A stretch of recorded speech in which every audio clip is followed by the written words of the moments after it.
Muito boa noite, quero saudar a amada igreja com a graça e com a paz do nosso Senhor e Salvador Jesus Cristo. Amém? Muito bom estarmos reunidos para mais uma noite, conversarmos, aprendermos sobre a palavra do Senhor. Amém? Vai deixando aqui no chat, nos comentários, seu boa noite, vai colocando aqui seus pedidos de oração para a gente interagir com você. Não estamos ao vivo, estou em férias, última semaninha de férias. Semana que vem já estou de volta, mas você pode escrever aqui para a gente ler e orar por você e com você. Amém? Quero convidar você a abrir a sua Bíblia ou acessar a sua Bíblia. Nós faremos a leitura no Evangelho segundo Mateus, um texto bem conhecido de todos nós. Evangelho segundo Mateus, capítulo 11. Faremos a leitura a partir do verso de número 28. Evangelho segundo Mateus, capítulo 11, a partir do verso 28, diz assim a palavra do Senhor. Venham a mim todos vocês que estão cansados e sobrecarregados, e eu os aliviarei. Tomem sobre vocês o meu jugo e aprendam de mim, porque sou manso e humilde de coração, e vocês acharão descanso para a sua alma. Apenas esses dois versos. Venham a mim todos vocês que estão cansados, sobrecarregados, e eu os aliviarei. Tomem sobre vocês o meu jugo e aprendam de mim, porque sou manso e humilde de coração, e vocês acharão descanso para vossas almas. Amém? Palavras do Senhor. Todos nós, queridos irmãos e irmãs, talvez estejamos enfrentando ou iremos enfrentar situações que nos deixam sobrecarregados, cansados, aflitos, inquietos. Mas há um lugar onde nós podemos achar descanso, direção. Há um lugar onde nós podemos entregar todas essas coisas, mortificar o nosso eu, o nosso cansaço, tudo aquilo que nos aflige muitas vezes, culpa, tanta coisa que às vezes nós nos sobrecarregamos dentro de nós mesmos. Há um lugar em que nós podemos levar todas essas coisas, dividir todas essas inquietações e ansiedades. E esse lugar é no Senhor. Esse lugar é na presença de Jesus, que nos promete que se formos ao encontro dele, ele vai aliviar o nosso cansaço, aliviar a nossa dor, a nossa inquietação, e vai nos trazer, queridos irmãos e irmãs, alívio. Não sei o que você tem enfrentado, não sei qual é a sua inquietação. Talvez essa semana algo veio que te deixou ansioso, ansiosa, inquieto, inquieta. Mas coloque-se na presença de Jesus para que ele possa aliviar o seu coração, te dar paz que excede todo entendimento, te dar a direção necessária para resolver toda e qualquer situação. Amém?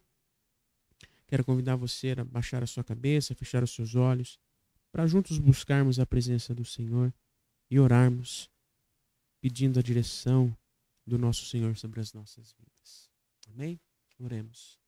Querido Deus e amado Pai, nós te agradecemos por esse dia.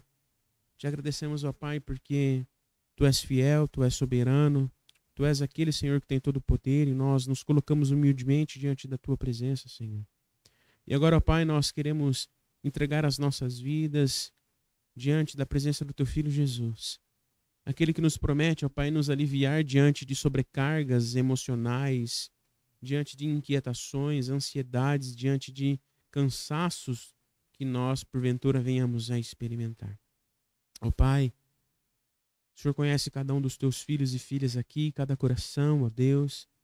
Se há alguém aqui cansado, sobrecarregado, inquieto diante de alguma situação, que o Senhor Jesus possa vir de encontro, dando a direção, o alívio, Senhor, necessário, para que tenhamos a certeza de que o Senhor vai nos conduzir, vai nos dar sabedoria e discernimento para enfrentar toda e qualquer situação, Senhor. Obrigado por este privilégio, liberdade de estarmos juntos mais uma vez, ainda que distantes, mas conectados pelo Teu Santo Espírito, ó Pai. Por isso nós te louvamos. Abençoe, Senhor, esta noite. Que a Tua palavra venha de encontro ao nosso coração, para que possamos não somente ouvir, mas entender e colocar em prática aquilo que o Senhor vai nos ensinar nesta noite. Obrigado por este tempo, ó Pai. Você conosco nesta hora. Nos abençoe e nos guarde. Perdoa as nossas falhas. Perdoa, Senhor, porque muitas vezes nos desesperamos, nos sobrecarregamos e esquecemos de colocar tudo isso diante de Ti. Mas que o Senhor venha a nós, ó Pai, nos aliviando em nome de Jesus. Obrigado por este tempo. Mais uma vez, te agradecemos por tudo quanto o Senhor tem feito nas nossas vidas. E pedimos, ó Pai, que o Senhor receba a nossa oração, porque nós a fazemos no nome santo e poderoso de Jesus. Amém? Louvado seja o nome do Senhor. Nós estamos meditando numa série de mensagens do livro do John Stott. Eu já venho indicando esse livro para vocês já há algum tempo, esse livrinho que aparece aí. E nós finalmente chegamos no último capítulo. Vamos estudar hoje o último capítulo. Mas nem tudo o que a gente viu, a gente conversou aqui nas quartas-feiras. Então, se você quiser comprar esse livrinho e ler tudo aquilo que o John Stott esmiuça, né, trabalha ali dentro do livro, com certeza vai abençoar a sua vida. Uma leitura bem simples, gostosa para ser feita. Fica a dica aí para você mais uma vez, tá bom?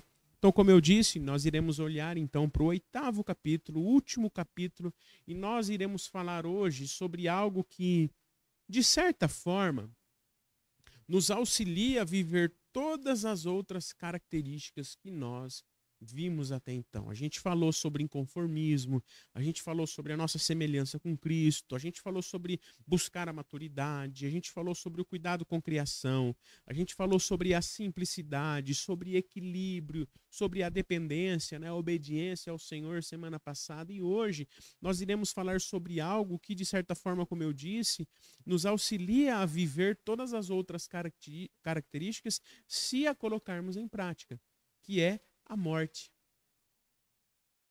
Não a morte física, até porque acredito que ninguém quer morrer agora, a não ser que Deus pegue a senha lá e não tem o que fazer, né? Mas a morte espiritual, a morte do nosso eu, morrer para nós mesmos, viver para Jesus. Talvez você já tenha ouvido muito sobre isso. Talvez você já saiba e isso seja óbvio para nós. Mas, queridos irmãos e irmãs, é algo que a gente precisa estar disposto a viver de uma maneira radical. Por isso que John Stott ele finaliza, talvez, o seu livro com este ensinamento da morte, né? Da renúncia, né? Por ser algo tão importante para que todas as outras características a gente consiga viver. Porque se a gente não morrer para nós mesmos, se não houver morte em nós, do nosso eu, do nosso ego, daquilo que nos faz distanciar de Jesus, nós não conseguiremos viver nada daquilo que nós aprendemos até então. Então, todos nós sabemos que esta é uma realidade que a Bíblia nos ensina e que nós sabemos. Morrer para o nosso eu. E o John Stott ele vai dizer que a perspectiva do discípulo radical é ver a morte não como o término da vida, mas como entrada para ela. Porque morrer todo mundo vai. Ninguém é eterno aqui. Seremos, né? Viveremos na eternidade um dia, glória a Deus, né? Mas neste plano terreno, um dia nós morreremos. Essa é uma realidade que nos espera. Não sabemos como, nem quando, mas todos nós iremos morrer. Mas não é desta morte que o John Stott vai nos fazer refletir, mas sobre, como ele diz, a morte em Cristo. Mortificar a nossa vida, as nossas vontades, os nossos desejos para viver em Cristo Jesus. E a morte em Cristo Jesus é algo que contrapõe as expectativas humanas porque nós não ganhamos, nós perdemos. Viver em Cristo Jesus não é uma vida que traz somente conquistas e alegrias, mas uma vida que cheia de dificuldades, sim, de mortificar as nossas vontades, os nossos desejos. Em seu último capítulo, esse capítulo que nós estamos olhando, o John Stott nos leva a uma reflexão que, segundo ele, é paradoxal, ou seja, ela não tem muita lógica, né? Que é a vida por meio da morte, né? Ou o perder para ganhar. John Stott diz que o cristianismo oferece vida, vida eterna, vida em abundância, como nós já sabemos, porém, ele deixa claro que a estrada para a vida é a morte. Por isso é paradoxal. Para vivermos, temos que morrer. Para ganhar, temos que perder. Enquanto nós estamos aqui, nós devemos morrer para algumas coisas para que realmente tenhamos vida. Stott, o John Stott, ele faz algumas perguntas neste capítulo que nos faz refletir se realmente nós entendemos a proposta da morte em Cristo Jesus. Ele diz: entramos no caminho do discipulado conscientes de que esta era a estrada proposta? Ou a gente entrou pela prosperidade, né? Pelo ganho apenas, pelas bênçãos? Quando chamamos outros a este caminho, nós apresentamos este mapa original, este significado do que realmente é viver em Cristo Jesus? O quanto nós estamos, o quanto estamos nós em nossas comunidades comprometidos a uma vida cotidiana que expressa essa visão de morrer, sendo a única opção para viver. No Evangelho segundo Lucas, nós temos um relato, na verdade, um chamado de Jesus, que retrata muito bem este entendimento de que nós devemos morrer para viver. Eu quero ler com você Evangelho segundo Lucas. Nós vamos fazer a leitura no capítulo 9, a partir do verso de número 23. Evangelho segundo Lucas, capítulo 9. Nós iremos fazer a leitura do verso 23 ao verso de número 27. Você pode abrir a sua Bíblia ou acompanhar a leitura que está sendo projetada. Evangelho segundo Lucas, capítulo 9, a partir do verso 23, diz assim: Jesus dizia a todos: se alguém quer vir após mim, negue-se a si mesmo. Dia a dia, tome a sua cruz e siga-me. Pois quem quiser salvar a sua vida, a perderá. E quem perder a vida por minha causa, esse a salvará. De que adianta uma pessoa ganhar o mundo inteiro se vier perder-se ou causar dano a si mesma? Pois quem se envergonhar de mim e das minhas palavras, dele se envergonhará o Filho do Homem quando vier na sua glória e na glória do Pai e dos santos anjos. Em verdade lhes digo que alguns dos que aqui se encontram não passarão pela morte até que venha o reino de Deus. Amém? Palavras do Senhor. O capítulo 9 de Lucas marca uma nova fase no ministério de Jesus, em que ele investiu maior parte do seu tempo treinando e ensinando os 12 apóstolos. Se você ler um pouquinho para trás ali, do verso 12 ao 16, ele dá instruções claras, um ensinamento claro aos discípulos. Há poucas horas, ou dias, eles tinham acabado de receber e executar a sua primeira missão em nome de Jesus. E agora, a partir do verso 22, ali o verso 23 que nós acabamos de ler, Jesus faz o primeiro anúncio de sua morte, da paixão de Cristo, da morte, da ressurreição, do plano final ali da sua missão. Imagina comigo talvez ali a reação dos discípulos. Eles esperavam um Messias que ressuscitaria o reino de Israel, que libertaria do jugo romano, mas Jesus fala em negar a si mesmo, em tomar a sua cruz e em perder a vida para ganhar, algo que talvez eles não estivessem esperando. Isso era chocante, revolucionário e para muitos até inaceitável. A cruz, na época, era um símbolo de vergonha, tortura, morte. Pedir a alguém que tomasse sobre si a cruz era como pedir que alguém abraçasse sua própria execução. Diante disso, queridos irmãos e irmãs, eu e você somos levados a pensar sobre a nossa existência, como nós temos vivido. Nos faz refletir sobre o que é a vida. O que nos atrai? O que geralmente nós temos rejeitado, talvez, também? Somos desafiados a olhar com atenção para o nosso funcionamento espiritual, vamos dizer assim. Nosso estilo de vida, o que nós carregamos neste ato de existir. Somos levados e levadas a pensar sobre quem ou o que reina em nosso coração. O desejo de aprovação, validação da maioria, nossos impulsos e crenças distorcidas ou pensamentos de Deus de que nos molda e traz luz à nossa existência, são realmente aquilo que Jesus está propondo para que nós façamos? Morrer para o nosso eu, tomar a nossa cruz para segui-lo? A cruz muitas vezes se torna pesada, pois nós vivemos uma tensão quase que permanente, ou seja, uma tensão sobre o que nós queremos e o que Deus quer. Porque a gente parece que não entende ou não quer talvez aceitar que a gente precisa renunciar, perder para ganhar, porque quem manda é Deus.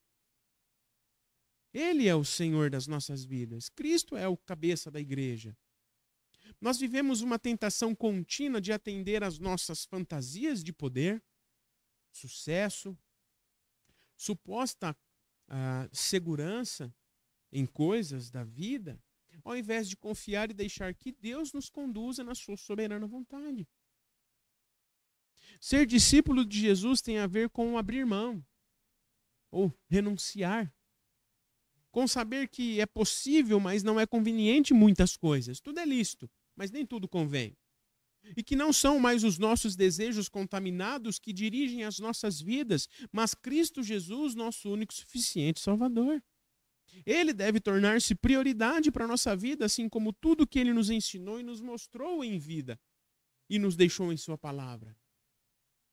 Quando nós, portanto, queridos irmãos e irmãs, entendemos o verdadeiro sentido de tomar a nossa cruz para seguir Jesus, nós compreendemos algumas coisas importantes para a nossa vida. Como, por exemplo, a cruz sendo a revelação da vontade e do plano de Deus para a minha vida. Quando eu olho para a cruz, eu renuncio às minhas vontades e tenho a certeza de que a vontade e o plano de Deus vai se cumprir na minha vida por meio de Cristo Jesus. Não aquilo que eu quero, não aquilo que eu determino, né, como muitos têm feito. Jesus tinha uma missão clara, um objetivo claro. A cruz. É claro que em um momento específico, assim como um de nós, Jesus pede ao Pai para que, se fosse possível, afastasse dele aquele cálice, revelando assim a sua humanidade.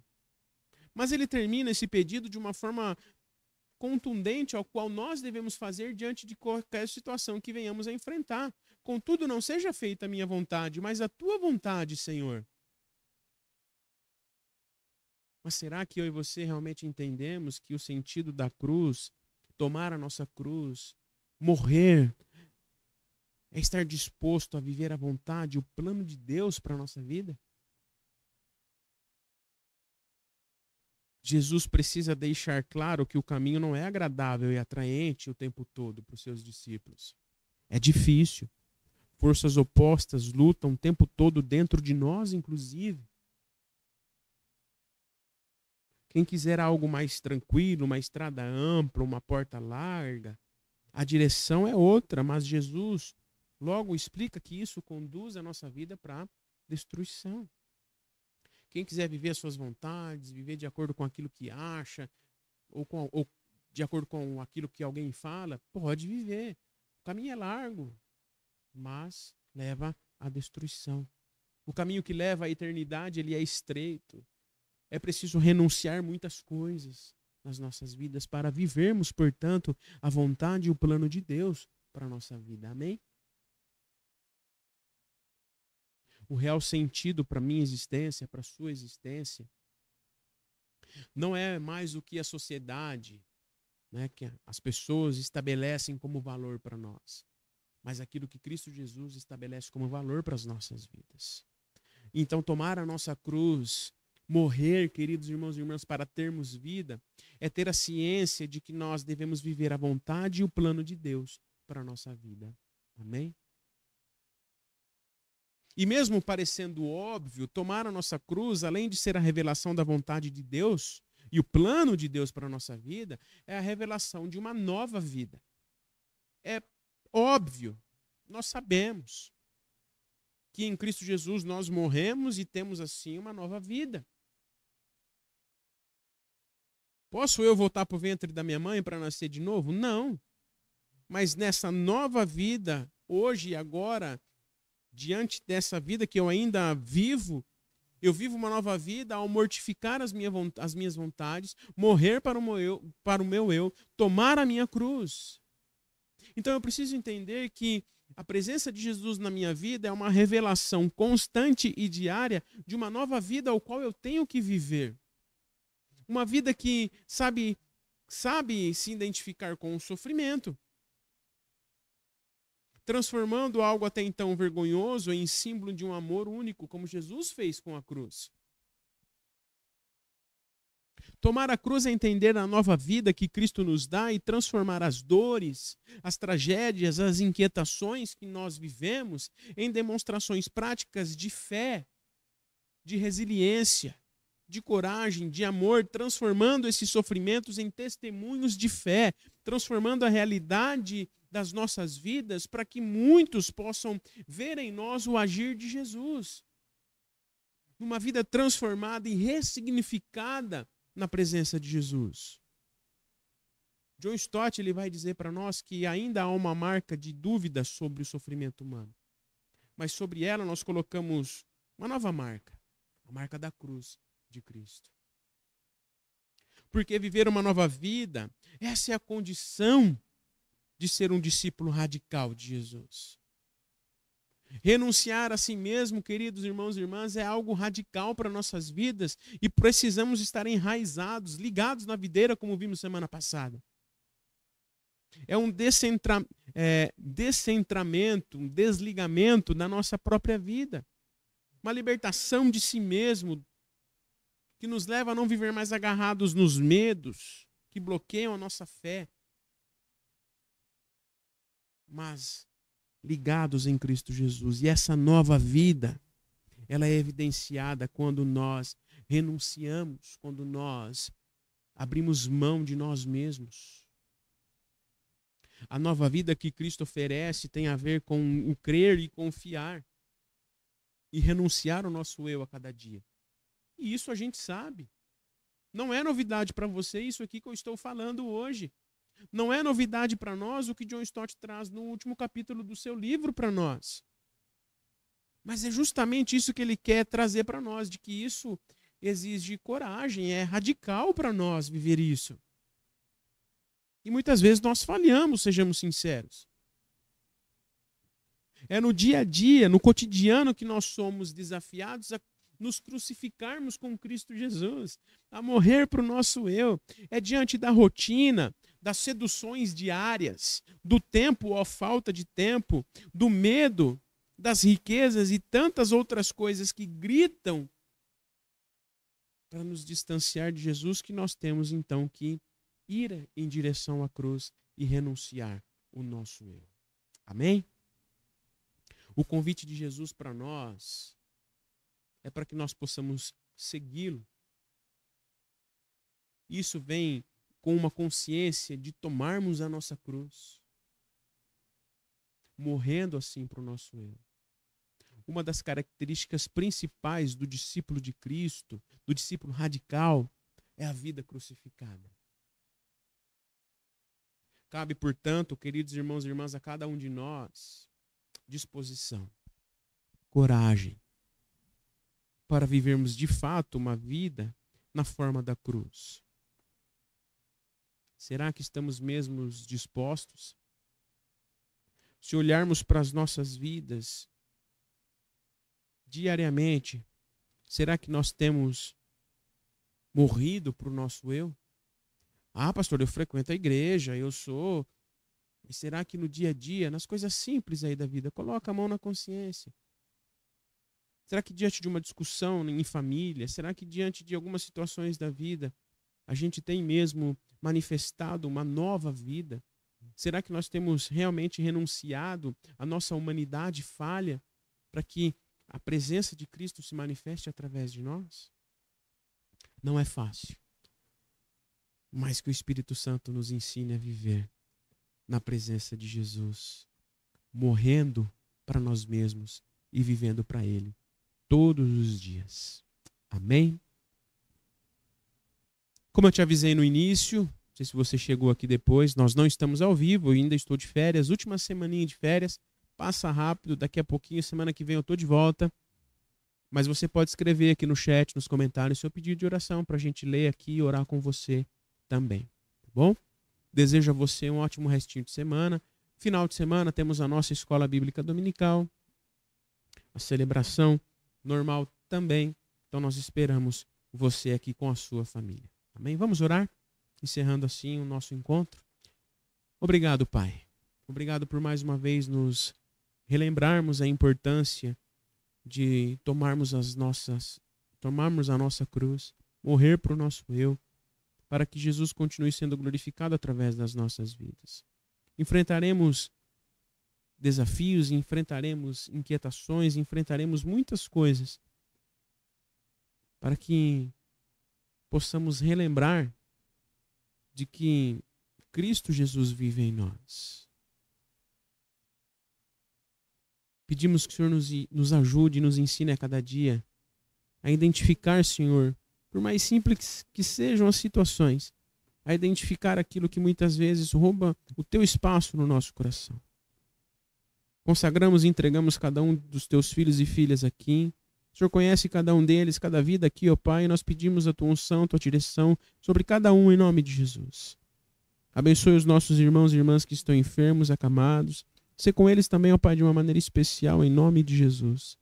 Nos dê um restinho de semana abençoada, restinho de semana na tua presença, Senhor, para que possamos a cada dia identificar e conseguir morrer para os nossos desejos, para as nossas vontades, mas viver de acordo com a tua soberana direção, Pai. Obrigado por este tempo. Obrigado, Senhor, por esta hora. Nós pedimos que o Senhor continue nos conduzir e nós pedimos perdão pelos nossos pecados. E pedimos também que o Senhor receba a nossa oração, porque a fazemos no nome santo e poderoso de Jesus. Amém? Recebeis a bênção. Que a graça, a maravilhosa graça do nosso Senhor e Salvador Jesus Cristo, o grande amor de Deus, o nosso Pai, a consolação, a comunhão e o poder do Espírito Santo esteja sobre todos vocês, meus irmãos e minhas irmãs, hoje e para todos sempre. Amém e amém. Deus te abençoe, um ótimo restinho de semana, final de semana, aí nós nos encontraremos então. Um abraço.